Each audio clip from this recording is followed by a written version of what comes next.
Buenas noches, vamos a empezar la clase.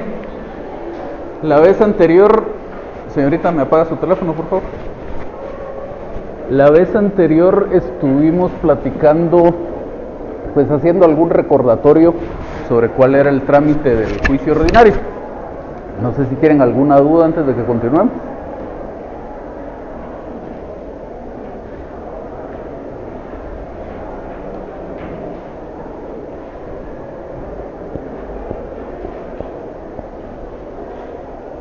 No, nadie. Pregunten sin pena. Bueno, entonces, buenas noches. Si tenemos más o menos claro cuál es el trámite del juicio ordinario, nos corresponde platicar sobre cuál es el trámite del juicio sumario. La clase anterior habíamos dicho que en esencia el trámite es el mismo y que por eso, en vez de seguir el orden del Código Procesal Civil y Mercantil y ver primero el juicio oral, en esta clase invertimos ese orden y vemos primero el juicio sumario para seguir en algo que ustedes pues relativamente ya conocen. Entonces, en esencia, el trámite del juicio sumario es el mismo que el del juicio ordinario. La gran diferencia son los plazos, que supuestamente son, bueno, no así es, pues de conformidad con la ley son más breves. Y fuera de eso, un par de cosas más que vamos a explicar, pero en líneas generales es el mismo trámite. Al final de cuentas, en la práctica, la brevedad de los plazos no hace una diferencia sustancial, porque pues si siguiéramos los plazos legales, un juicio ordinario duraría unos pocos meses, y en la vida real dura varios años, y un juicio sumario, pues igual la diferencia siguiendo los plazos legales en tiempos entre uno y otro sería un mes o un par de meses, pero en la práctica ambos pueden llegar a durar varios años. Entonces, por lo menos desde mi punto de vista, no se justifica la existencia de dos clases de procesos aquí, debería haber uno solo. De hecho, pues ya los nuevos tiempos en cuanto al derecho procesal hacen necesario una reforma integral a nuestra legislación en esa materia. Ya la mayoría de países usan sistemas orales y nosotros todavía seguimos con un sistema esencialmente escrito. Y aún en esos países que más o menos dentro de lo que se ha tratado de copiar en esta parte del mundo, pues se ha tratado de seguir la línea que establecieron en la legislación española en el año 2000, pues yo incluso a esa legislación no le veo mucho sentido que tenga dos clases de procesos de conocimiento. Se supone que por la cuantía hay uno que es más breve, etcétera, pero en realidad en la práctica la cuantía no es lo que hace menos discutido un proceso, son otros elementos. Pues el hecho de que la legislación establezca plazos más breves o establezca menos audiencias o etcétera en cuanto a un proceso en función de su cuantía, no desincentiva a las partes a plantear sus mecanismos de oposición, de defensa o lo que fuera. Entonces, a mi juicio deberíamos tener un proceso de conocimiento y se acabó, pero por el momento, por lo menos, no es así. Y entonces tenemos tres clases de procesos de conocimiento: el juicio ordinario, que es el que ustedes ya conocen, el juicio sumario, que es el que vamos a empezar a ver hoy, y el juicio oral. Entonces, procesos de conocimiento, recordarán ustedes de sus clases del semestre anterior, o por lo menos de sus cursos de teoría general del proceso. El proceso de conocimiento es aquel en el cual se busca establecer cuál es la voluntad de la ley respecto a un determinado caso. Es decir, tenemos una situación en la que el derecho o la obligación no están definidos, hay una discusión al respecto, y entonces lo primero que se va a hacer es establecer a quién le corresponde la razón, si efectivamente existe ese derecho o esa obligación, y pues ya que exista una declaración del juez al respecto, como para que luego se trate de hacer realmente efectivo de manera coactiva ese derecho o esa obligación. Y entonces, en cuanto a los trámites, en nuestro medio tenemos esos tres procesos de conocimiento: el ordinario, el sumario y el oral. vamos a ver cuál es el procedimiento del juicio sumario. Entonces, como les insisto, en esencia, lo mismo que el juicio ordinario. Empezamos con una demanda, igual que en todos los casos. El proceso civil, por lo menos en esta primera parte, en la iniciación, está regido de manera prácticamente absoluta por el principio dispositivo. Eso quiere decir que son las partes las que definen si quieren o no someter su controversia al juez, y eso partiendo del hecho de que normalmente estamos hablando de intereses privados en este tipo de procesos. Incluso podríamos ver un reflejo de esto en el artículo 70 de la Ley del Organismo Judicial, que dentro de las prohibiciones para los jueces dice: es prohibido a los jueces o magistrados, y luego dice, literal F, promover de oficio cuestiones judiciales sobre intereses privados. Entonces, siendo intereses privados, las cuestiones judiciales las promueven las partes. Ya de ahí en adelante, pues tendremos, como ustedes ya saben, algunos momentos o algunas actuaciones del proceso que se rigen por el principio inquisitivo, es decir, son de oficio, o por lo menos hay una combinación entre ambos principios, pero el inicio siempre o por regla general a solicitud de parte. Entonces empezamos con una demanda, y esta demanda el juez la tiene que calificar y determinar si cumple los requisitos establecidos en la ley. Si el producto de esa calificación es determinar que no se cumple uno o más de esos requisitos, entonces lo que el juez tiene que hacer es rechazar esa demanda. No existe en el proceso civil aquella posibilidad de ordenarle a la parte que cumpla los requisitos que no hubiera cumplido, lo que se conoce como los previos. En el proceso civil, si no se cumple el requisito, la demanda tiene que ser rechazada. Eso todavía, a ese respecto, habría que hacer alguna salvedad con los temas de familia. En procesos de familia, lo normal es que si una de las partes, mejor dicho, si la parte actora incumple alguno de los requisitos en su demanda, lo normal es que el juez de familia le ordene satisfacer ese requisito antes de darle trámite a la demanda. El Tribunal de Familia normalmente se basa en el artículo 12 de la Ley de Tribunales de Familia, que dice que los jueces tienen facultades discrecionales para procurar que la parte más débil en la relación familiar quede adecuadamente protegida. Y como se supone que normalmente es la parte más débil de esa relación familiar la que demanda, es decir, los menores de edad que necesitan de alimentos, la señora que necesita de alimentos, etc. Entonces, pues siguiendo esa línea de pensamiento, lo normal es que los jueces de familia sí establezcan estos llamados previos, aunque no es lo correcto, no hay una norma en toda la legislación que permita hacer esto para los procesos de familia. De hecho, hay por lo menos una sentencia de amparo en la que la Corte de Constitucionalidad dijo que no existía algún fundamento para hacer esto en los procesos de familia. Luego tenemos la otra posibilidad, que en la demanda sí se cumpla con todos los requisitos establecidos en la ley. En ese caso, el juez tiene que emitir una resolución dándole trámite a esa demanda. Hasta aquí va todo exactamente igual que con el juicio ordinario, y en realidad exactamente igual que con cualquier otro proceso. Siempre pasamos por esa fase de calificación de la demanda y su eventual rechazo si no se cumple alguno de los requisitos legales. Y entonces aquí ya vemos la primera diferencia. En el juicio ordinario el emplazamiento es por 9 días, en el juicio sumario es por 3 días.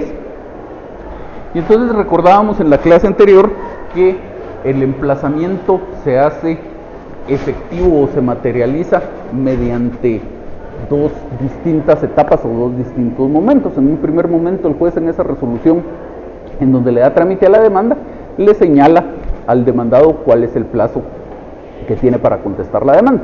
En el caso del juicio ordinario, 9 días, en este del juicio sumario solo 3.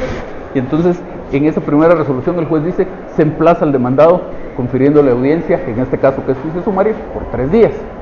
Y luego esos 3 días principian a contar, ya se termina de materializar ese emplazamiento, cuando a ese demandado le notifican la demanda y la resolución que le da trámite.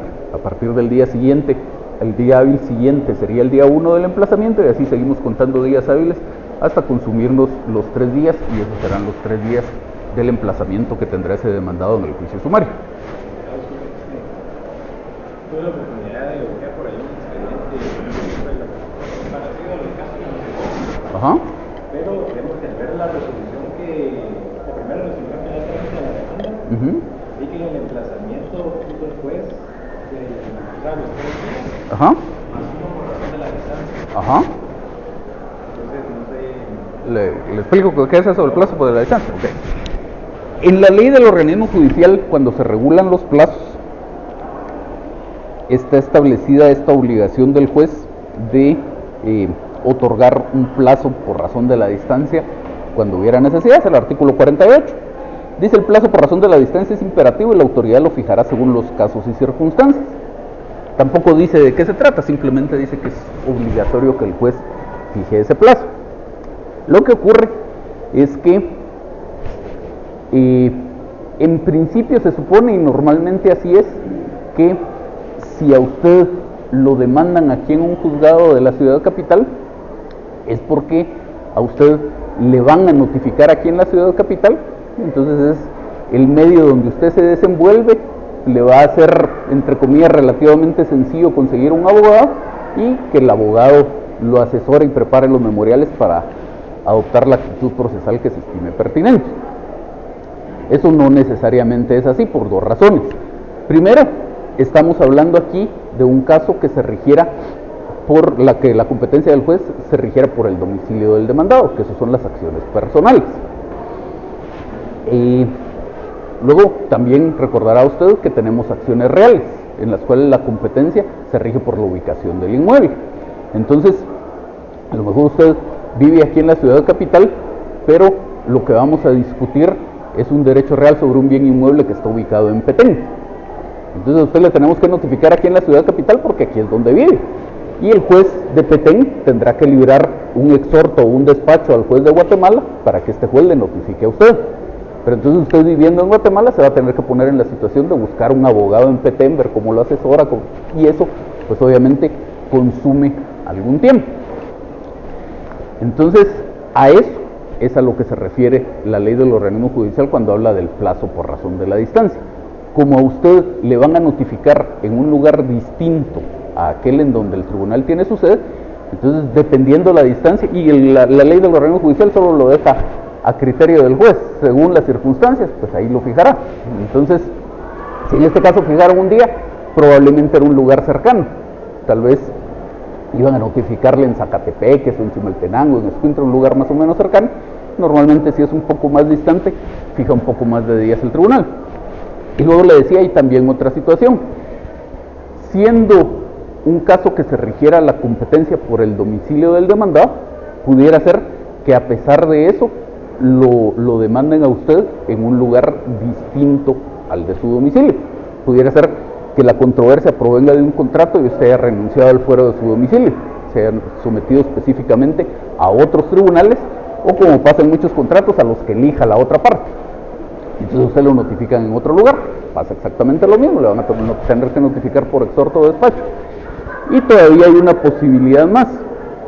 A pesar de que el juez sea incompetente, la otra parte podría presentar su demanda ante ese juez que en principio es incompetente, porque aquí la competencia es por razón del territorio.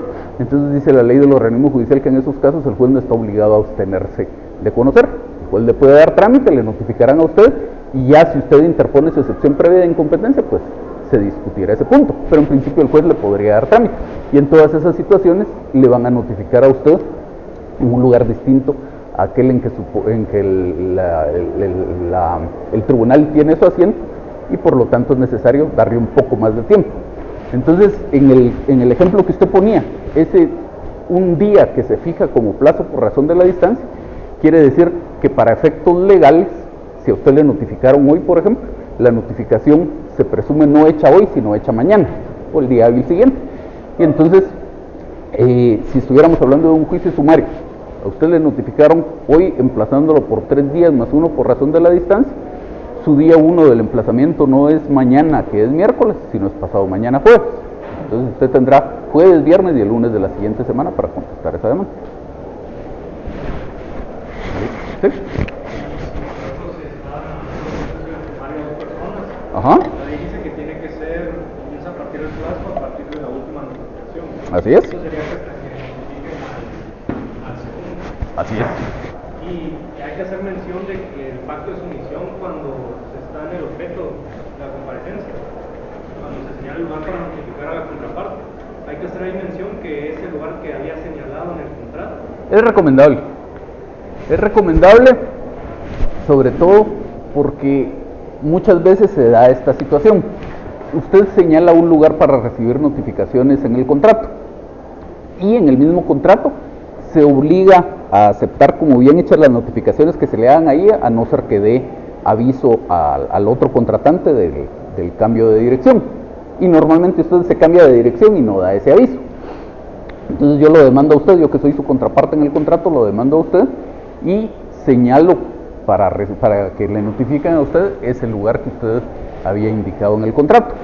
Llega el notificador y dice, vengo a buscar al señor fulano. Le dicen, él no vive aquí, y el notificador se abstiene de notificar. Entonces, si usted ya indicó, o mejor dicho, en el caso del ejemplo, si yo ya indiqué expresamente en la demanda que le van a notificar a usted en ese lugar porque usted lo señaló contractualmente, es un poco menos probable que el notificador se abstenga de notificar. Entonces, hay algunas probabilidades, de todos modos puede ser que pase, porque a veces no leen el documento, pero por lo menos hay algunas probabilidades de que el notificador se percate de que es un lugar señalado contractualmente y le diga a la persona que lo atendió, me recibe la notificación o se la dejo en la puerta, y entonces ahí avanzará el tema. Si yo no lo hice constar en mi demanda, pues esa posibilidad no existe. El notificador no va a tener por qué saber que ese era un lugar señalado contractualmente, y si usted ya no vivía ahí, no va a dejar la notificación. ¿Sí? ¿Cuándo se considera, cuando se utiliza el plazo de distancia? Ajá. El juez en la notificación tiene que establecer que se fija un día más por una distancia o a los cuantos kilómetros o cuándo se... Es puro criterio del juez, pero sí en la resolución el juez lo tiene que indicar. El juez dice un día más, 2, 3, 5, lo que el juez quiera. Si ya llegan los tres, no se puede como que pedir uno por el plazo de distancia o algo así, o... Pues mire, lo que usted podría hacer es impugnar esa resolución. Lo que pasa es que se vuelve complicado, sobre todo siendo un plazo tan breve como el del juicio sumario.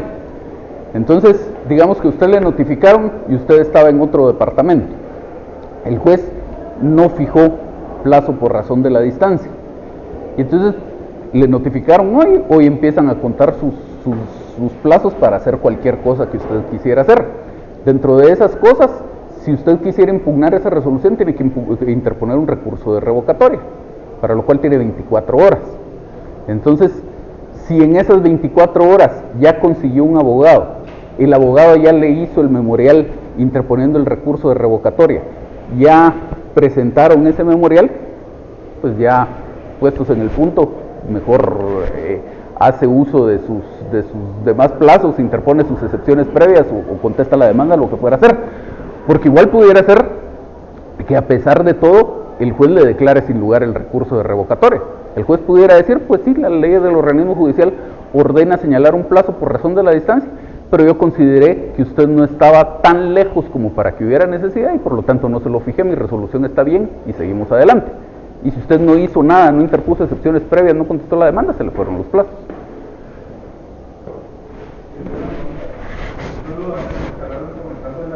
Ajá. Por ejemplo, son varios los demandados. Solo uno vive en un Zacatepec, porque no tenemos dentro de la ciudad. Ese día que le dieron extra, ¿cuánto van a poder día para todos? La ley no establece algo al respecto.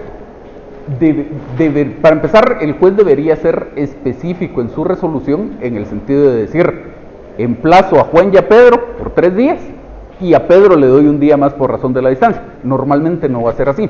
Entonces, uno sí debería ser, si usted es el abogado del otro, digamos, del que no vive fuera, usted debería ser lo suficientemente cauteloso como para entender que ese plazo por razón de la distancia solo se lo están fijando a aquel que vive fuera.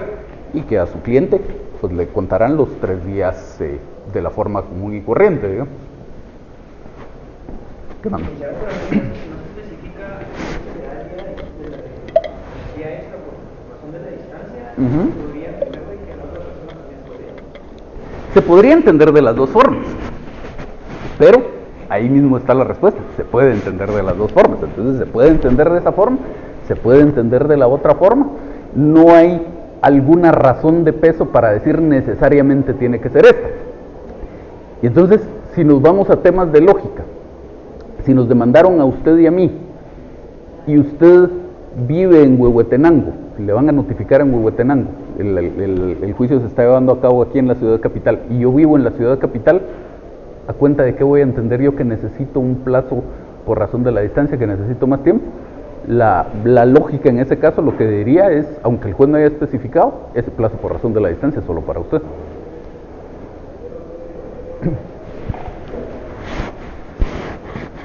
Entonces dice por acá que el demandado puede adoptar cualquiera de todas las actitudes procesales que la ley le permite, exactamente todas las mismas posibilidades que tiene en el juicio ordinario. El plazo, igual que en el juicio ordinario, es para la contestación de la demanda. Esa es la naturaleza del plazo. Decíamos en la clase anterior, emplazamiento significa la fijación de un plazo, y ese plazo, esos 3 días que me dan, es para que conteste la demanda. Yo puedo hacer otras cosas, aparte de contestar la demanda. Algunas de ellas en plazos más breves, algunas de ellas en el mismo plazo. Entonces, por ejemplo, puedo interponer excepciones previas, para eso tengo un plazo más breve, puedo contestar la demanda, me puede ganar a la demanda, pero por naturaleza esos 3 días son para que yo conteste la demanda. Y especialmente va a servir esa determinación de la cantidad de tiempo para efectos de que eventualmente, si yo dejo transcurrir ese plazo sin haber contestado la demanda, pudieran hacer el derecho para la otra parte de acusar la rebeldía. ¿Usted quería decir algo?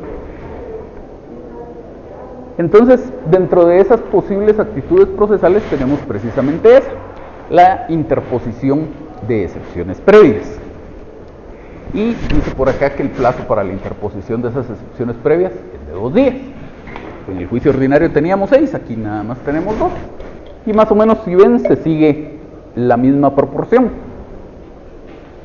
Mi emplazamiento en el juicio sumario es la tercera parte de la cantidad de días que tendría un juicio ordinario, y mi plazo para interposición de excepciones previas también es la tercera parte de la cantidad de días que tendría un juicio ordinario. En este caso tengo solo 2. Con esos 2 días hay que tener un poco de cuidado. La norma textualmente lo que dice es: dentro del segundo día de emplazado podrá el demandado, es el artículo 232 del código, dentro del segundo día de emplazado podrá el demandado hacer valer las excepciones previas a que se refiere el artículo 116, las cuales se resolverán por el trámite de los incidentes. Entonces el listado de excepciones previas, exactamente el mismo que el del, en principio, que el de las del juicio ordinario, las del 116. Pero dice por acá que esas excepciones previas las puedo interponer dentro de segundo día de emplazado.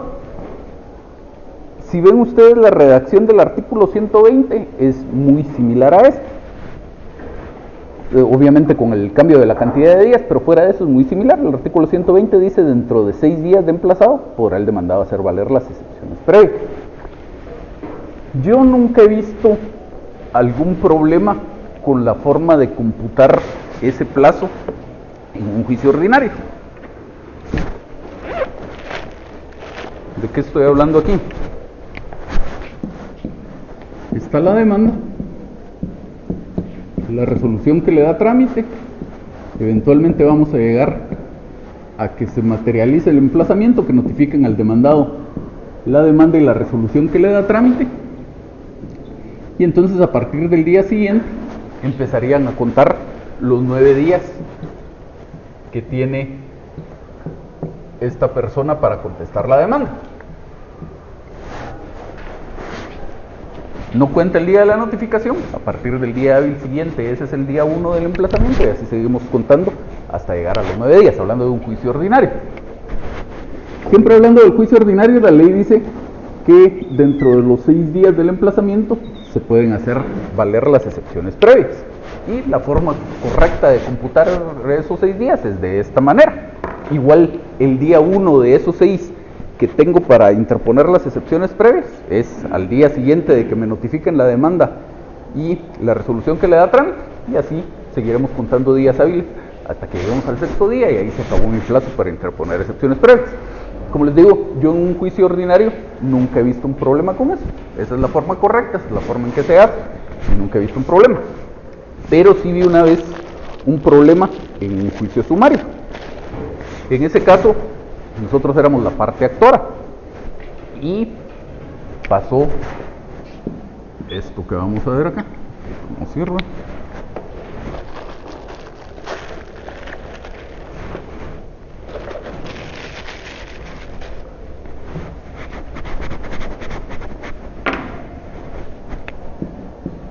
Entonces igual se presentó la demanda, hubo una resolución que le dio trámite,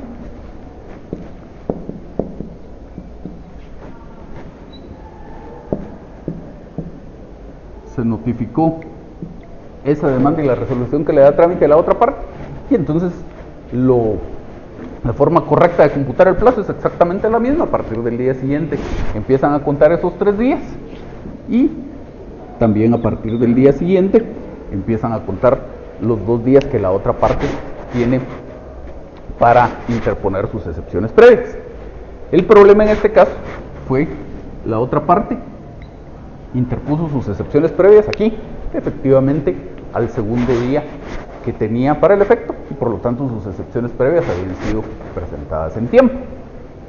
Sin embargo, el juez en ese caso en particular computó mal el plazo, y entonces el juez dijo: la norma dice que dentro del 2º día del emplazamiento se pueden interponer las excepciones previas, y yo esa palabra dentro de, esa expresión dentro de, la interpreto en el sentido de que el día que le notifican es el día 1 de esos 2 que tiene para interponer las excepciones previas, el día siguiente es el 2º, y por lo tanto hoy que usted me está presentando las excepciones previas, ya se le venció su plazo, por lo tanto le rechazó por extemporáneas las excepciones previas. Pues la otra parte no impugnó adecuadamente esa resolución, y le rechazaron sus excepciones previas por extemporáneas, no había presentado la contestación de la demanda, igual el juicio se siguió en su rebeldía. Entonces, como les digo, en ese caso fue una errónea forma de computar el plazo, pero hay que tener presente que por ahí podrían toparse ustedes con un juez que tuviera ese criterio erróneo y correrse el riesgo de que le rechazara por extemporánea sus excepciones previas, aun cuando no es lo correcto. Entonces, pues, idealmente, si uno pudiera, tratar de no consumirse esos 2 días para la interposición de sus excepciones previas, y si por las necesidades del caso no lo puedo hacer realmente en el primer día que tengo, por lo menos tengo que tener claros los argumentos y estar listo para impugnar en caso de que el juez me rechazara injustificadamente esas excepciones previas por extemporáneas. ¿Estamos claros con eso? ¿Qué manda?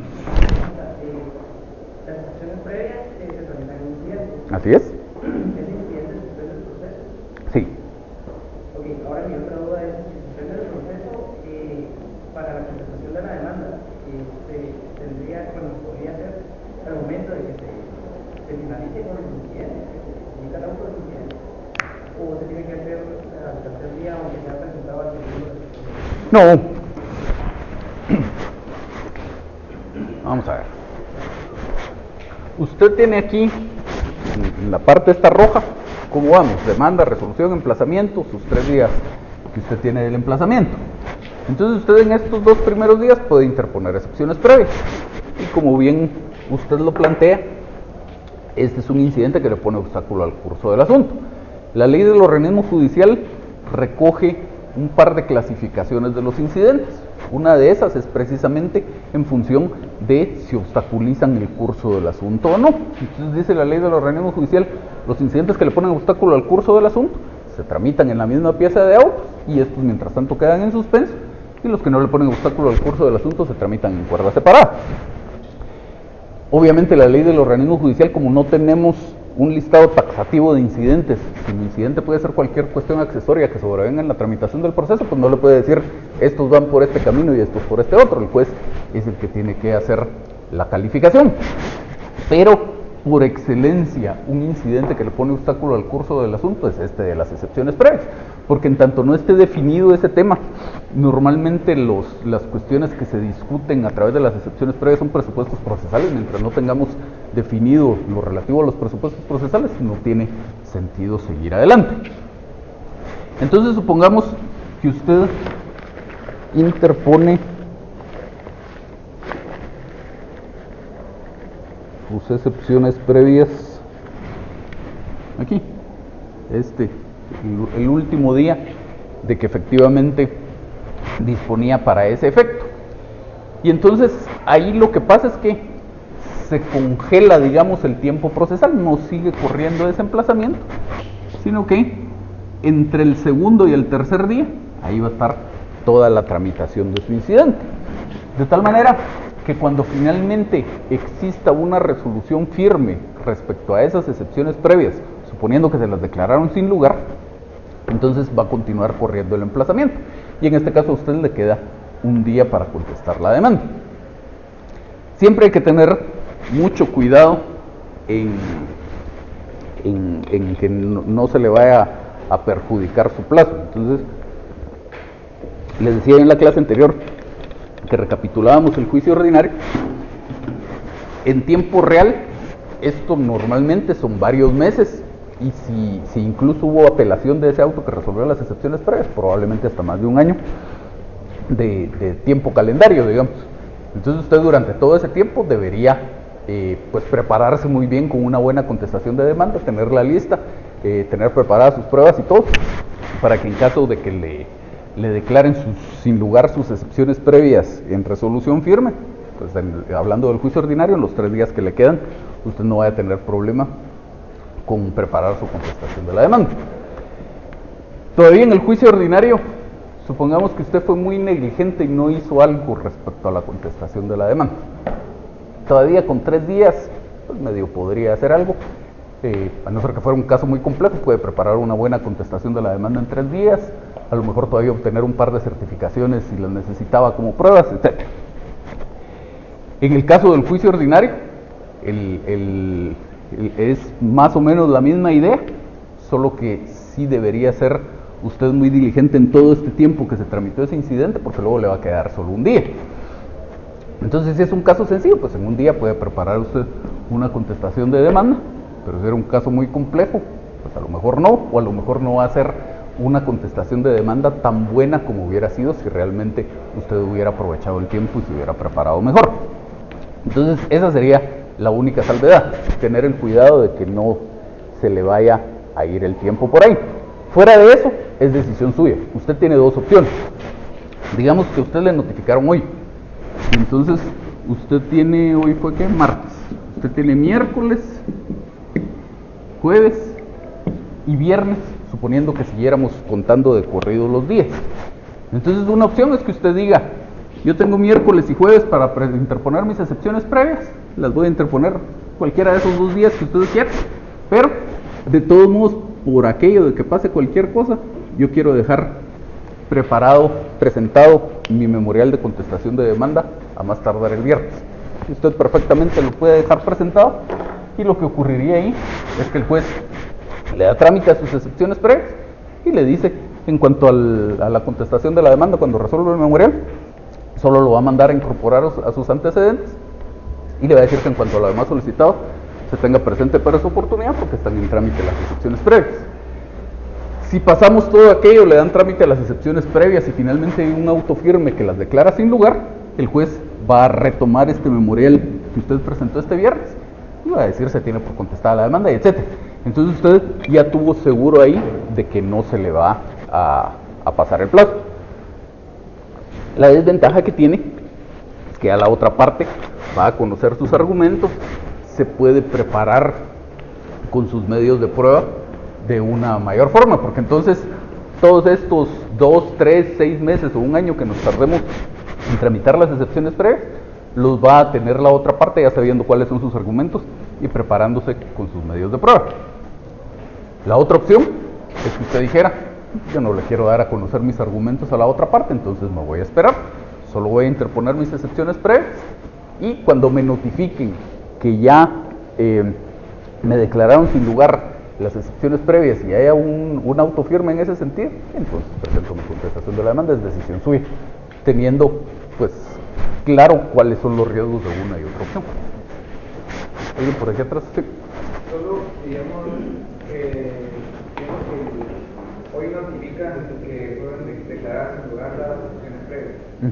Entonces, el día para presentar la contestación de la demanda solo es mañana y ya. Si le notificaron hoy que fueron declaradas sin lugar las excepciones previas. El problema que tenemos ahí es que la ley no deja claro cómo, para empezar, la ley no deja claro nada de qué es lo que pasa. Por pura naturaleza de los temas, entendemos que una vez que haya una resolución firme, sigue corriendo el emplazamiento. Pero la ley no deja claro algo al respecto. Y entonces tenemos todavía con ese auto que resuelva las excepciones previas algunas posibles situaciones. Recordarán ustedes, los que estuvieron conmigo el semestre pasado, que cuando platicábamos del recurso de apelación discutíamos algo respecto al texto del artículo 602 del Código, que la norma, cuando establece la regla general para la posibilidad de apelar las resoluciones, dice: salvo disposición en contrario, únicamente son apelables los autos que resuelvan excepciones previas que pongan fin al proceso. Y otro montón de cosas que dice por ahí, pero dice excepciones previas que pongan fin al proceso. Entonces les contaba yo que durante muchísimos años, como funcionaba el tema, es que si usted en un juicio ordinario o en un juicio sumario que no fuera de desocupación, porque el juicio sumario de desocupación o relativo a arrendamientos tiene un tratamiento distinto, entonces en cualquier otro juicio sumario que no fuera ese, o en cualquier juicio ordinario, si usted interponía un recurso de apelación en contra del auto que resolviera las excepciones previas, sin importar qué excepciones previas fueran y sin importar en qué sentido hubieran sido resueltas esas excepciones previas, el juez le daba trámite a su recurso de apelación. Podría ser una demanda defectuosa si usted quiere, el juez le daba trámite a su recurso de apelación, se elevaban los autos a la sala conocía del recurso de apelación y le emitía un auto, ya fuera confirmando, revocando o modificando lo que hubiera decidido el juez respecto a esa excepción previa. Así funcionó durante muchos años. De repente, hace algunos años, tal vez menos de 10 años, empezó por ahí un movimiento distinto a ese respecto y entonces los tribunales empezaron a ponerle atención a esa parte de la norma que dice los autos que resuelvan excepciones previas que le pongan fin al proceso. Y entonces empezaron a haber resoluciones en el sentido de decirle, por ejemplo, retomemos el ejemplo de la excepción previa de demanda defectuosa. Esa no es una excepción previa que le ponga fin al proceso. No importa si se la declaran con lugar o sin lugar, no hay una decisión en cuanto al fondo de la contienda y por lo tanto, si su demanda tenía algún defecto, o si la demanda tenía algún defecto, el demandante la puede corregir, la puede volver a presentar, abrir un nuevo expediente y volvemos a conocer del tema. Entonces empezaron a denegarle el trámite a esos recursos de apelación y entonces empezaron, incluso hubo algún par de sentencias de la Corte de Constitucionalidad en ese sentido, empezaron los tribunales a irse por el lado de decir, solo si es una excepción que por su naturaleza le ponga fin al proceso, tenga efecto sobre el fondo del asunto y la declararon con lugar, entonces eso le puso fin al proceso y por lo tanto se cumple el presupuesto de este artículo 602 para que pueda existir aquí un recurso de apelación. Entonces, como le digo, hubo incluso algunas sentencias de la Corte de Constitucionalidad en ese sentido. Ya luego, a partir de hace algún par de años, la Corte de Constitucionalidad cambió ese criterio. Y el que mantiene actualmente la Corte de Constitucionalidad es en el sentido de decir, si la excepción previa, por su naturaleza, por la excepción previa de la que estábamos hablando, le podía poner fin al asunto, digamos que fuera una de caducidad, de prescripción de cosa juzgada o de transacción, si esa excepción le podía poner fin al asunto, no importa si se la declaran con lugar o si se la declaran sin lugar, ese auto es apelable. Pero nos deja todavía en el limbo o en la indeterminación de qué pasa con todas las otras excepciones previas. Les decía yo que el problema nace de una mala modificación que se hizo al proyecto original del código, porque el proyecto original del código decía que solo son apelables con efectos suspensivos los autos que resuelvan las excepciones previas que le pongan fin al proceso, y decía, las otras resoluciones serán apelables sin efectos suspensivos. Entonces pues estaba claro, no importaba qué excepción previa fuera y en qué sentido se la resolviera, el auto que resolviera las excepciones previas era apelable, solo que en unos casos iba a tener efectos suspensivos y en otros no. Cuando la comisión revisora, valga la redundancia, revisó el proyecto de código, le quitó esto de los efectos suspensivos, pero ya no se fijó que quedaba medio rara esta regulación del artículo. Entonces tenemos ese temita por ahí. Toda esta vuelta es porque usted hacía la pregunta, entonces, ¿cuándo tengo mi último día para contestar la demanda?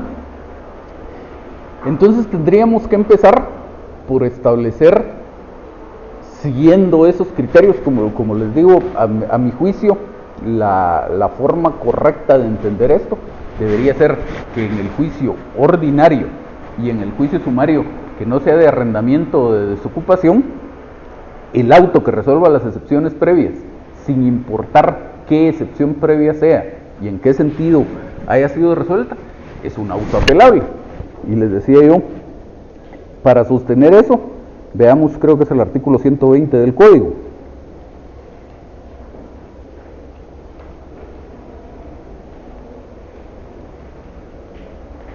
...121... Empieza en el primer párrafo tratando la resolución de las excepciones previas en primera instancia, luego dice qué pasa si entre estas está la de incompetencia, luego dice qué pasa si se declara sin lugar, y el último párrafo dice, si el auto fuera apelado, el Tribunal Superior se pronunciará sobre todas las excepciones previas que se hubieran resuelto, si debiera pronunciarse sobre la incompetencia, etc. Entonces, ¿qué es lo que le está diciendo aquí? El auto que resuelva la excepción previa de incompetencia es apelable. ¿Y la excepción previa de incompetencia le pone fin al proceso? No. Incluso es el mismo expediente, el mismo legajo de hojas, el que se le manda al juez competente si es que se declarara con lugares incompetencia. Y otra cosa más, le decía yo, veamos el 243, le decía yo que en el caso de los juicios sumarios relativos a arrendamiento o desocupación, tiene un tratamiento distinto. Aquí supuestamente el recurso de apelación está limitado, hay menos resoluciones que son apelables, y entonces dice, solo son apelables los autos que resuelvan las excepciones previas y la sentencia. No dice las excepciones previas que le pongan fin al proceso, dice las excepciones previas, el auto que resuelva cualquier excepción previa. Y entonces, si en este juicio sumario, en el que supuestamente está limitada la posibilidad de apelar, es apelable cualquier auto que resuelva cualquier excepción previa, pues la lógica dice que en un juicio ordinario en donde no existen esas limitaciones, pues también debería ser apelable. Eso es mi forma de ver el tema, pero como le digo, por lo menos el criterio imperante en este momento es si la excepción previa le pudo poner fin al proceso, ese auto es apelable, y en caso contrario no. Entonces tendríamos que definir en principio de qué excepción previa estamos hablando. Supongamos que fuera una excepción previa de prescripción. Esa excepción, por su naturaleza, sí le puede poner fin al proceso, y entonces el auto que la resuelva es apelable. Usted interpuso su excepción previa aquí, finalmente se la declaran sin lugar en la primera instancia. Ahora, ¿qué hacemos? ¿Cuándo empieza a contar su último día que usted tiene para interponer el recurso, para contestar la demanda? Usted en principio, siendo que ya establecimos que en ese ejemplo el auto que resolviera la excepción previa es apelable, usted tiene 3 días para interponer un recurso de apelación. Mientras no hayan transcurrido esos 3 días, la resolución no está firme. Y entonces todavía ahí podrían pasar 2 cosas. Una primera cuestión es que usted no interponga el recurso de apelación. Entonces, digamos, le notificaron hoy el auto que resolvía esa excepción previa de prescripción declarándola sin lugar. Hoy dijimos que es martes, usted tiene miércoles, jueves y viernes para interponer un recurso de apelación en contra de ese auto. Si no interpone recurso de apelación el viernes, la resolución queda firme y por lo tanto su último día para contestar la demanda sería el lunes de la semana siguiente. Ahora supongamos que usted sí interpone el recurso de apelación. Entonces, si usted interpone el recurso de apelación, seguimos sin tener un auto firme a ese respecto. Habrá que esperar que se eleve el expediente a la sala, que la sala conozca. Supongamos que la sala confirma la resolución, le confirma que le declaran a usted sin lugar su excepción previa de prescripción. El expediente está en la sala, no lo tiene el juez, por lo tanto usted todavía no puede contestar la demanda. Entonces habrá que esperar que el expediente regrese al juzgado. Cuando el expediente regrese al juzgado, el juez va a emitir una resolución teniendo por recibido ese expediente y le va a notificar a las partes. Entonces, supongamos que esa resolución se la notifica a las partes un día lunes dentro de 6 meses. El día martes, al día siguiente de que eso pase, es el último día que usted tiene para contestar su demanda. Ahora, todavía quedaría el otro ejemplo. Supongamos que fuera una excepción previa de demanda defectuosa y usted como dijimos, según el criterio actual, el auto que resolviera esa excepción no sería apelable. Hay otro criterio también actualmente de la Corte de Constitucionalidad en el que dice que en esos casos usted tampoco puede interponer nulidad, porque está discutiendo otra vez a través de la nulidad lo que era materia de una excepción previa. Entonces dice la Corte de Constitucionalidad y la nulidad tampoco procede. ¿Y eso qué quiere decir? Ya no se puede interponer realmente alguna impugnación en contra de ese auto. Se podrá interponer una aclaración o una ampliación, pero no más que eso. Entonces, si fuera en el caso del ejemplo una excepción previa de demanda defectuosa y le notificaron a usted hoy el auto en que se la declaraban sin lugar, siguiendo esa línea de pensamiento, su último día para contestar la demanda sería mañana. No. ¿Estamos claros por ahí? ¿Se perdieron más de lo que ya estaban? Bueno, entonces decíamos, excepciones previas se tramitan por el procedimiento de los incidentes y luego tenemos todo ese montón de posibilidades por ahí en cuanto a otras actitudes procesales que podría adoptar el demandado.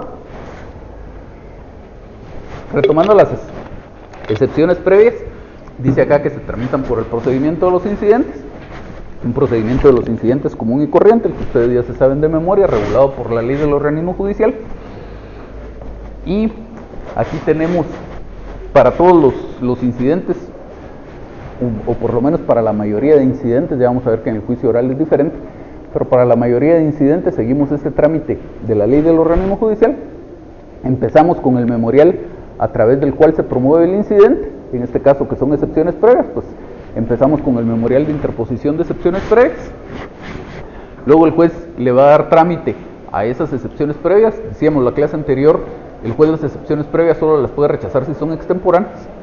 Entonces, pues suponiendo que hubieran sido presentadas en tiempo, el juez le da trámite a esas excepciones previas y le va a dar una audiencia por 2 días a, dice la ley del organismo judicial, los otros interesados. Normalmente el otro interesado, en el caso de las excepciones previas, sería la parte actora. Igual si hubieran terceros en el expediente o algún otro tipo de sujetos, pues todos son interesados, a todos les da su audiencia por 2 días. Y luego viene otra clasificación que tiene la ley del organismo judicial, si el incidente se refiere a cuestiones de hecho o no. Entonces, por un lado tenemos aquellos incidentes que sí se refieren a cuestiones de hecho y los que no se refieren a cuestiones de hecho, o dicho de otra manera, los que se refieren a cuestiones que solo son de derecho. Dentro de las excepciones previas podríamos tener incidentes de cualquiera de los dos tipos. Dependerá de qué excepción previa estemos hablando y de cuál sea el argumento de la excepción previa. Entonces, aquí básicamente la idea es, para convencer al juez de que mi excepción previa tiene sustento, necesito solo argumentarle y mostrarle que jurídicamente tengo la razón, o necesito comprobarle mediante algún medio de prueba que efectivamente ocurre el hecho con base en el cual yo le estoy fundamentando la excepción. Entonces, por ejemplo, es una excepción previa de demanda defectuosa. ¿Qué necesita el juez para declarar con lugar esa excepción previa de demanda defectuosa? ¿Qué manda? Convencerse de que incumplió algunos requisitos legales, que en los requisitos específicos de la demanda, recordarán ustedes, para la demanda solo hay 4 requisitos: hechos, fundamento de derecho, pruebas y petición, que están establecidos en el artículo 106 del Código, y por extensión se entiende que la excepción previa de demanda defectuosa también es procedente cuando se incumple alguno de los requisitos del artículo 61. Entonces, si se incumple alguno de los requisitos del artículo 106 o alguno de los requisitos del artículo 61 del Código, procede la excepción previa de demanda defectuosa. Y como bien dice su compañero aquí, para que el juez declare con lugar esa excepción, ¿qué es lo que necesitamos? Únicamente que el juez llegue al convencimiento de que en esa demanda se incumplió alguno de esos requisitos. ¿Qué necesitaría el juez para llegar a ese convencimiento? Revisar la demanda otra vez, y los tribunales consistentemente dicen, lo ha dicho incluso la Corte Suprema de Justicia, la demanda no es un medio de prueba. La demanda es una actuación que está dentro del proceso, es algo que yo presento para iniciar el proceso, pero no es un medio de prueba. Son medios de prueba, por ejemplo, los documentos que yo adjunte a la demanda, esos sí son medios de prueba, pero la demanda en sí misma no es un medio de prueba. Y entonces, si lo único que necesita el juez para eventualmente declarar con lugar mi excepción previa de demanda defectuosa es revisar otra vez esa demanda y verificar que efectivamente se incumplió el requisito, entonces ahí estamos frente a un incidente que no es una cuestión de hecho, es una cuestión de puro derecho. Simplemente revisa otra vez el juez, no lo tengo que convencer presentándole otros documentos, no le tengo que presentar un testigo de que la demanda incumplió el requisito, no tengo que citar a la otra parte para que preste declaración, es una revisión de la demanda y se acabó. Ahora, por ejemplo, es una excepción previa de prescripción, y lo que ocurría es que se trataba de una reclamación originada en el contrato, en un contrato que está por escrito. En ese contrato decía a partir de qué momento esa obligación era exigible. Y entonces ahora se interpone una excepción previa de prescripción bajo el argumento de que a partir de esa fecha que dice el contrato, ya transcurrió el plazo que estaba establecido en la ley. Supongamos que era un plazo de 1 año el que estaba establecido en la ley para la prescripción de esa obligación. Entonces el argumento de la excepción es, en el contrato decía que la obligación era exigible a partir de esta fecha, ya transcurrió 1 año que dice la ley, y ahora 2 o 3 meses después de que ya transcurrió ese año, me están notificando esta demanda, entonces interpongo la excepción previa de prescripción. ¿Qué necesita el juez para declarar con lugar esa excepción previa de prescripción? Necesita revisar el contrato. Hay que aportarle un elemento de convicción relativo a ese momento a partir del cual se empieza a contar el plazo de prescripción. Seguramente la copia de ese contrato ya está en el expediente, porque la habrá acompañado el actor a su demanda.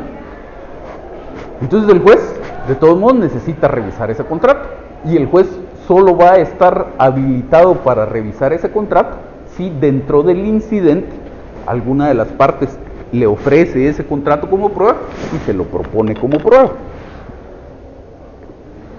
Entonces, en este ejemplo de la prescripción, estaríamos en presencia de un caso en el que el incidente se refiere a cuestiones de hecho.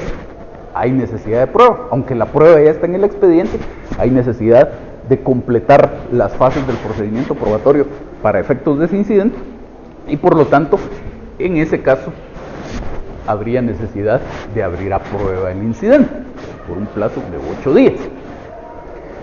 En el caso en el ejemplo de la excepción previa de demanda defectuosa, no. Si el incidente no se refiere a cuestiones de hecho, dice por acá, simplemente dentro de los 3 días siguientes el juez dicta su auto y se acabó. Entonces, pues siempre tendría uno que hacer esa calificación, ese razonamiento que hicimos en este momento en cuanto a qué necesitamos para que el juez declare con lugar nuestra excepción previa, si basta nuestro simple razonamiento, basta una revisión de la ley que haga el juez y como mucho una revisión de la demanda, o si es necesario que existan elementos fácticos que el juez tenga que tomar en cuenta para ver si existe necesidad de apertura a prueba o no, porque dependiendo de eso ofreceremos o no ofreceremos prueba en el memorial de interposición de las excepciones previas, y pues dependiendo de eso formularemos o no petición en el sentido de que se abra prueba del incidente cuando llegue el momento procesal oportuno. ¿Vamos bien hasta ahí? ¿Sí? Bueno, entonces finalmente tenemos un auto a través del cual se resuelven las excepciones previas. Luego vendrá, aquí estamos viendo el trámite general del incidente, tenemos un auto a través del cual se resuelve el incidente. En este caso es un incidente de excepciones previas, y luego vendrá la posibilidad de recursos o de medios de impugnación en contra de ese auto. ¿Qué medios de impugnación? Pues dependerá sobre todo de lo que estuvimos platicando allá con su compañero. En este caso que estamos hablando de excepciones previas y que ya estamos involucrando al juicio sumario, pues dependerá de qué juicio sumario estemos hablando, porque ya vimos, si se trata de un juicio sumario sobre arrendamientos o desocupación, no tenemos mucho problema. Cualquier auto que resuelva cualquier excepción previa es apelable, porque lo dice el artículo 243 del Código. Cuando lleguemos a ver ese juicio sumario, veremos que hay algunos requisitos adicionales para ese recurso de apelación, pero en principio el auto es apelable. Luego, si no fuera este juicio sumario, si fuera cualquier otro juicio sumario o si fuera un juicio ordinario, pues entonces, por lo menos mientras no cambie el criterio actual de los tribunales, que como les insisto, a mi juicio es un criterio que no es el correcto, mientras no cambie ese criterio, pues tendremos que mantenernos en la línea de establecer si es una excepción previa que por su naturaleza le puede poner fin al proceso, en ese caso el auto será apelable, y si se trata de una excepción previa que por su naturaleza no le puede poner fin al proceso, no será apelable, y si no es apelable, lo único que me quedaría sería la posibilidad de una aclaración o de una ampliación. Entonces finalmente llegamos al punto en el que tenemos una resolución firme en que declara con lugar en este caso la excepción previa que yo interpuse. La consecuencia de eso es el fin, y dice aquí que es el fin del expediente. Y dos cosas con relación a esto de que sea el fin del expediente. Hacemos ahí una distinción porque precisamente hay excepciones previas que le ponen fin al proceso y excepciones previas que no le ponen fin al proceso. La Corte Suprema de Justicia, incluso la Corte de Constitucionalidad, ha entendido esto en el sentido de que las excepciones previas que le ponen fin al proceso son aquellas que al ser declaradas con lugar tienen efectos sobre el fondo del asunto. Por excelencia serían las excepciones que la doctrina denomina como mixtas, es decir, se interponen como previas, tienen efectos en cuanto al fondo del asunto, que son 4: caducidad, prescripción, cosa juzgada y transacción.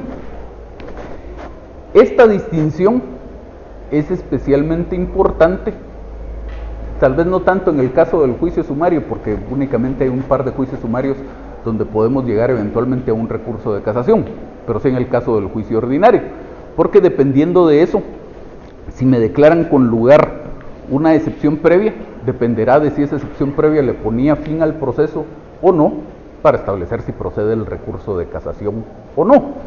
Entonces, por ejemplo, en contra de un auto que declare con lugar una excepción previa de prescripción en un juicio ordinario, procede el recurso de casación. La excepción previa le puso fin al proceso.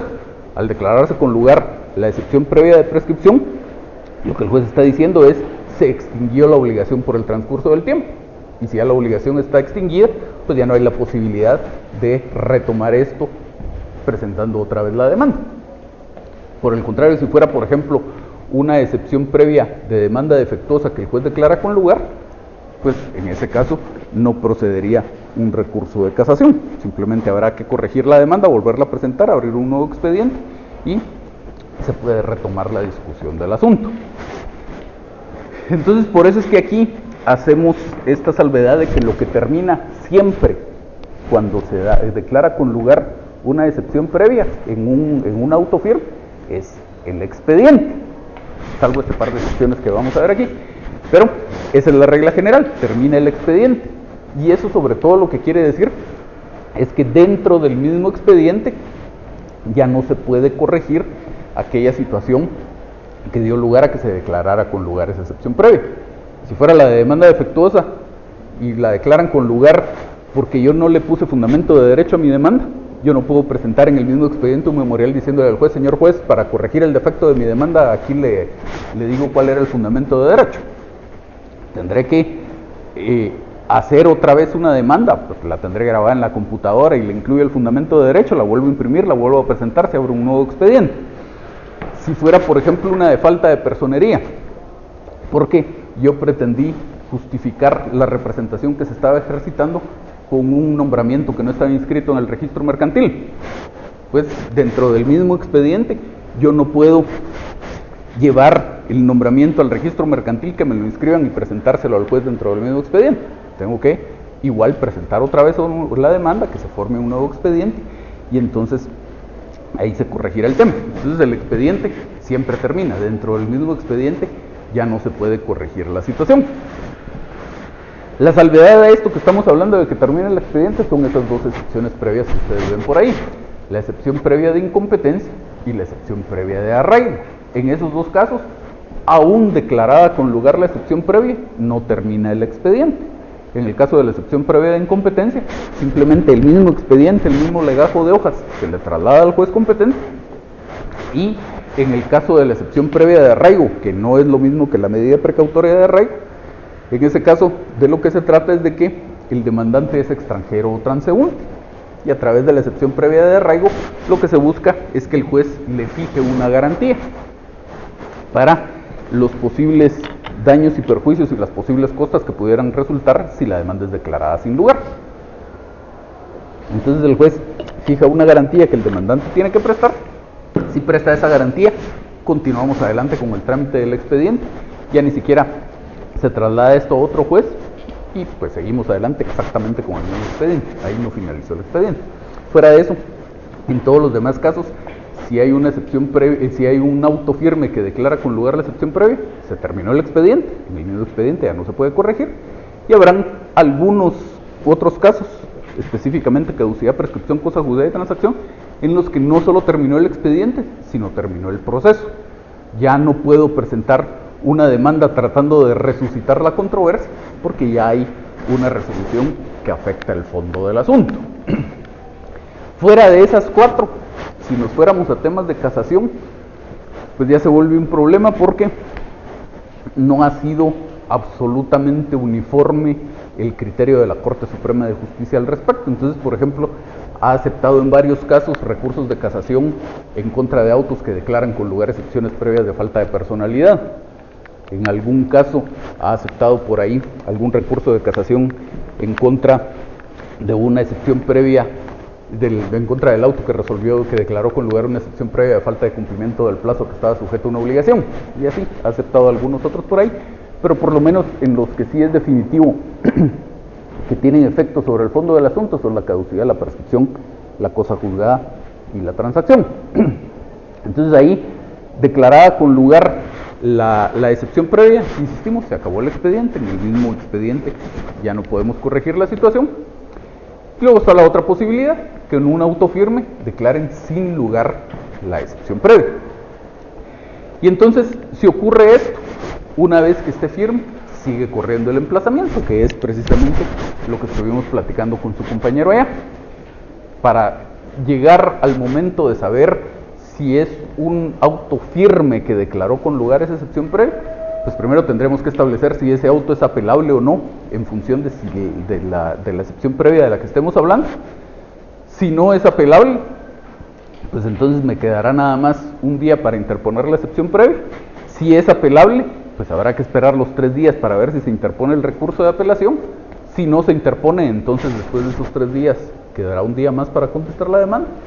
Y si se interpone el recurso de apelación, habrá que esperar que el expediente vaya a la sala, que regrese, y una vez que regrese tendremos un auto firme y entonces seguirá corriendo mi día restante que tenía para contestar la demanda.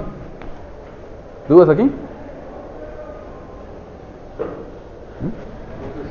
Hay que tomar en cuenta si es apelable.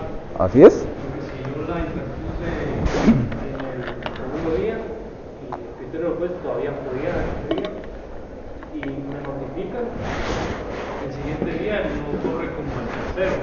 Si es una de caducidad, entonces tendría que esperar los 3 días.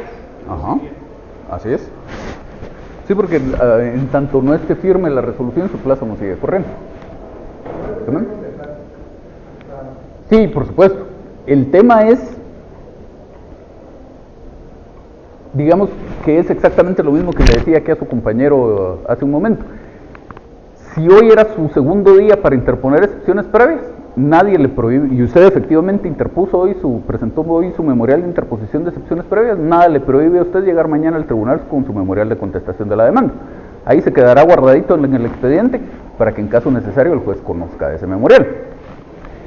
Entonces, tampoco hay algo que le prohíba a usted, si vamos a mitad del periodo de prueba de las excepciones previas, presentar su memorial de contestación de la demanda, ahí se puede quedar guardado, no hay problema. El tema es a qué es lo que usted como demandado, por ponerlo en términos coloquiales, le tiene que tener miedo, qué es lo que tiene que cuidar que no pase. Entonces, si es un auto que resuelve una excepción previa que sí le pone fin al proceso y que por lo tanto es apelable, si le declaran con lugar su excepción previa, pues usted perfectamente, como usted lo pregunta, hoy mismo, a lo mejor ya tenía listo su memorial, entonces hoy le notificaron que le declaraban sin lugar su excepción previa, y usted hoy mismo en la tarde imprime el memorial y lo lleva al juzgado, nadie le prohíbe eso, lo puede llevar mañana o etcétera. Pero si usted quiere, puede esperar sus 3 días para interponer el recurso de apelación, y mientras todo eso pasa, usted está tranquilo. Y es un tema que tiene que cuidar también la parte actora, porque dependiendo de eso, la parte actora sabrá en qué momento ya puede presentar un memorial pidiendo que se tenga por contestada la demanda en sentido negativo y se continúe el juicio en su rebeldía.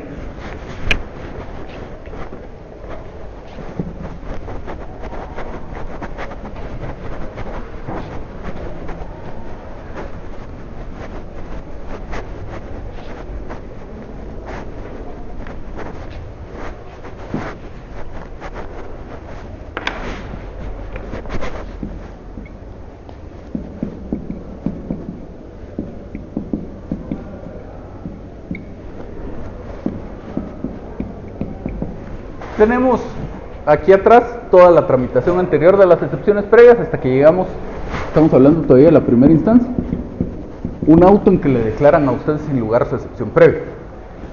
Notifican ese auto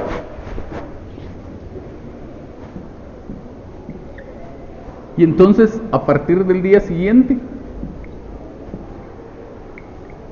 usted va a tener 3 días para interponer un recurso de apelación, suponiendo que fuera un auto que le pusiera fin al proceso, una excepción previa que le pusiera fin al proceso. Usted va a tener 3 días para interponer su recurso de apelación. Entonces, lo que usted está planteando es, ¿podría yo presentar mi memorial de contestación de la demanda en estos 3 días sin esperar a que transcurran? Sí. Entonces, si a usted le notificaron hoy, si usted quiere, presenta hoy su memorial de contestación de la demanda, o lo presenta mañana que es miércoles, o lo presenta el jueves, o lo presenta el viernes, o lo presenta aquí que es lunes. ¿Qué pasa? Yo soy su contraparte, yo soy el actor. ¿qué pasa si yo este día presento un memorial acusando la rebeldía? Le digo al juez, señor, si digamos yo lo conté mal, yo no tuve presente que teníamos que esperar a que este auto quedara firme. Entonces yo digo, me notificaron hoy que fue martes, este señor le quedaba un día nada más para contestar la demanda, que es miércoles. Entonces el jueves presento mi memorial acusando la rebeldía. Ahí yo conté mal el plazo. Entonces le presento al juez ese memorial. ¿Qué me va a resolver el juez? No al lugar, porque no ha transcurrido el plazo. Por supuesto, de esto me voy a enterar yo hasta después. Mientras tanto, usted habrá mantenido viva su oportunidad de contestar la demanda. Entonces, ¿qué tendría que hacer yo como demandante? Primero, espero a ver qué pasó en estos 3 días. Entonces, el viernes al final de la tarde, unos minutos antes de las 3:30, puedo llegar al tribunal a ver si... Perdón, no el viernes, el lunes al final de la tarde. No, perdón, es el viernes. Al final de la tarde puedo llegar al tribunal a ver si usted interpuso un recurso de apelación o no.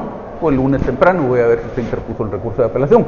Si no interpuso el recurso de apelación, ya sé que ese auto quedó firme y que usted ya solo tiene el lunes para contestar la demanda. Y entonces el martes, ahí sí a primera hora, llego con mi memorial acusando la rebeldía. Entonces, si usted no contestó la demanda el lunes, pues entonces ahora sí va a ser procedente esa solicitud de rebeldía que yo estoy planteando. ¿Dudas? ¿No? ¿Usted le veo que quiere preguntar algo? ¿No? Bueno, entonces sigue corriendo el emplazamiento una vez que tengamos esa resolución firme que declara sin lugar que mandar. Y contesta el segundo día de este plazo de apelación, que si yo deseo contestar la demanda en vez de apelar, Ajá. en el tercer día ya no puedo apelarlo. No. Y en el momento en que yo contesto la demanda, estoy consintiendo que ya no puedo contestar las opciones previas. Aunque sea, yo la tuve de esto ya, no puedo repetir, no puedo repetir. No. Entonces, sigue corriendo el emplazamiento, le quedará en el caso del juicio sumario únicamente un día. Otra posible actitud procesal es el allanamiento, que, todavía con las excepciones previas. Con las excepciones previas hay por ahí alguna discusión teórica, nada más, yo nunca la he visto en la práctica, en el sentido de cuáles son los alcances de este artículo 232, cuando dice, dentro del segundo día de emplazado, podrá el demandado hacer valer las excepciones previas a que se refiere el artículo 116. La norma dice las excepciones previas a que se refiere el artículo 116. En el artículo 116 tenemos un catálogo de excepciones previas, pero en el 117 tenemos una más, que es la de arraigo. Entonces, todavía hay por ahí, que como les digo, yo únicamente he visto el planteamiento de forma teórica, en el sentido de si sería procedente en un juicio sumario interponer una excepción previa de arraigo o no. Tomando literalmente la norma, la respuesta sería no, porque la norma dice las que dice el 116. Al final de cuentas, la excepción previa de arraigo es tan poco frecuente que yo, como les digo, puesto en la práctica, jamás he visto el planteamiento. Únicamente he visto una excepción previa de arraigo en mi vida y fue un juicio ordinario, o sea que el problema no se dio. ¿Qué manda?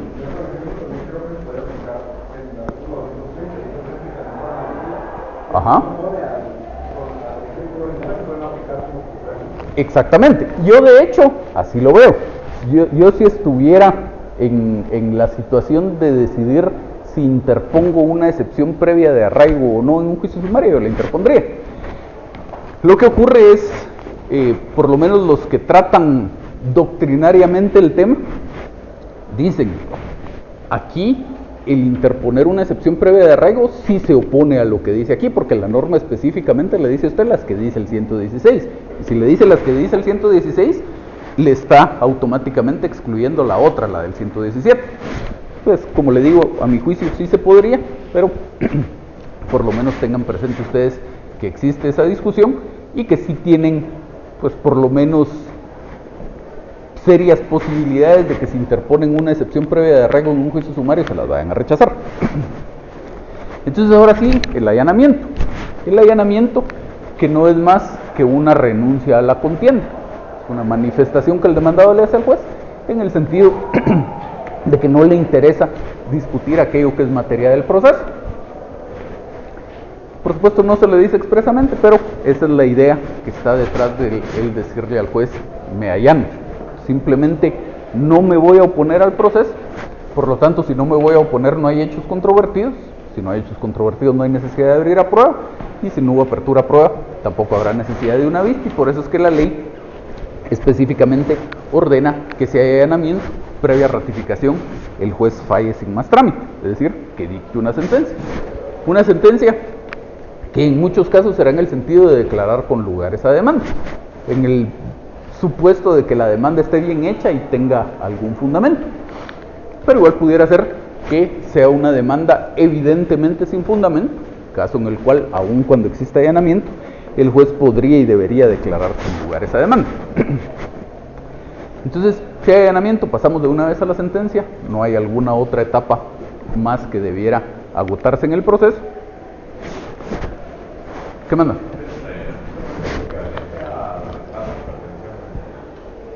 No.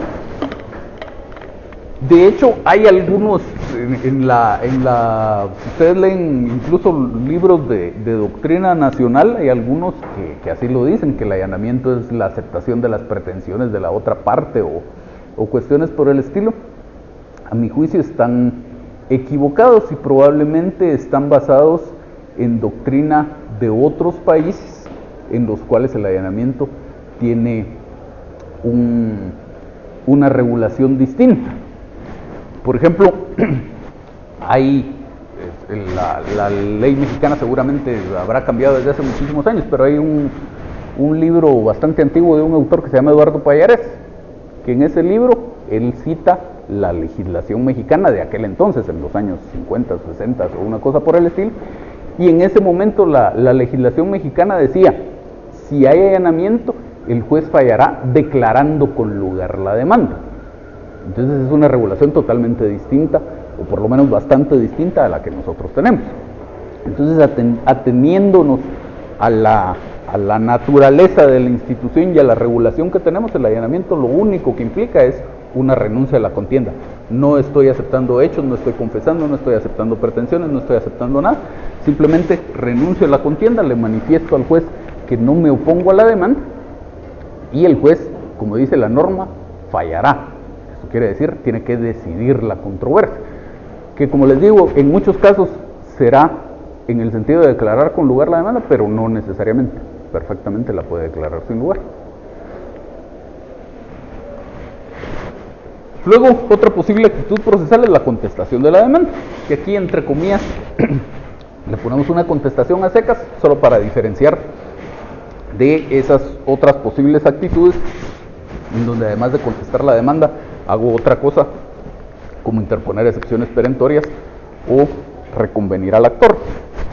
Entonces esta es una simple contestación de la demanda en sentido negativo, simplemente me estoy oponiendo a la demanda, ya sea por cuestiones de hecho, por cuestiones de derecho o por ambas a la vez, y entonces estoy buscando que el juez declare sin lugar esa demanda. Luego, con esa contestación de la demanda, podría interponer también excepciones perentorias, aquellas que atacan el fondo del asunto. Las excepciones perentorias solo se pueden interponer en la contestación de la demanda, en el mismo memorial. Entonces decíamos la clase anterior, si yo contesto la demanda con excepciones perentorias, en el mismo memorial hago la separación de cuáles son mis argumentos relativos a la contestación de la demanda, cuáles son los argumentos relativos a las excepciones perentorias. Otra posible actitud procesal es contestar la demanda y reconvenir al actor. Es decir, que dentro del mismo proceso, el que originalmente era demandado, demanda al que originalmente era demandante. Y entonces eso también se puede hacer solo en la contestación de la demanda. Entonces tendré unos argumentos relativos a la contestación de la demanda y otros argumentos relativos a la reconvención, digamos.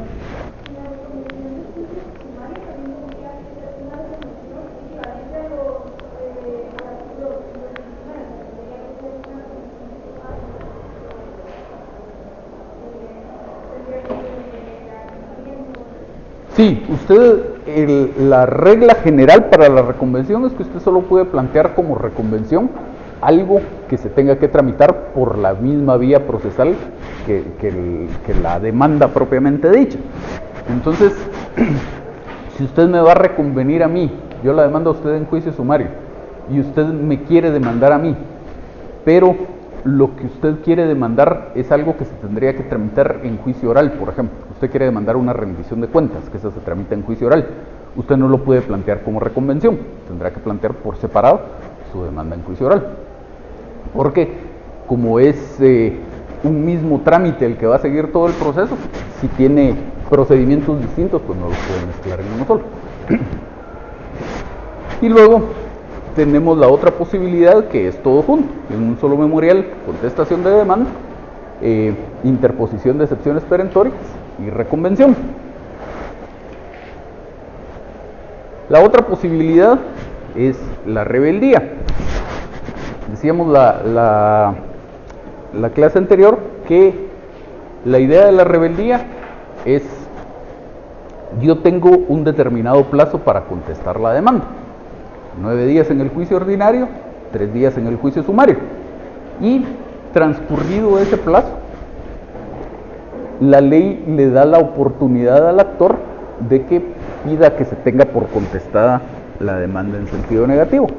Que la ley, todo este tema de la rebeldía, lo tiene regulado de una forma no tan acertada. Entonces vemos el artículo 113 y dice: si transcurrido el término del emplazamiento el demandado no comparece, etc. Entonces dice si el demandado no comparece, que está mal. Porque si yo simplemente me presento al proceso, yo siendo demandado me presento al proceso y presento un memorial señalando el lugar para recibir notificaciones, ahí ya comparecí al proceso. Pero eso no evita la eventual rebeldía. Incluso si yo interpongo excepciones previas, eso tampoco evita la eventual rebeldía. Ya comparecí al proceso, pero no se evita la rebeldía. Lo que evita la rebeldía es únicamente la contestación de la demanda, o el allanamiento en su caso. Si yo hago allanamiento, pues el juez tiene que dictar sentencia, ya no tiene sentido el tema de la rebeldía. Pero lo que evita la rebeldía es la contestación de la demanda. Si yo comparezco al proceso a hacer cualquier otra cosa que no sea contestar la demanda, pues eventualmente, si transcurren mis 9 días en el juicio ordinario o mis 3 días en el juicio sumario, pues nacerá esta posibilidad de que se tenga por contestada la demanda en sentido negativo y se continúe el juicio en mi rebeldía.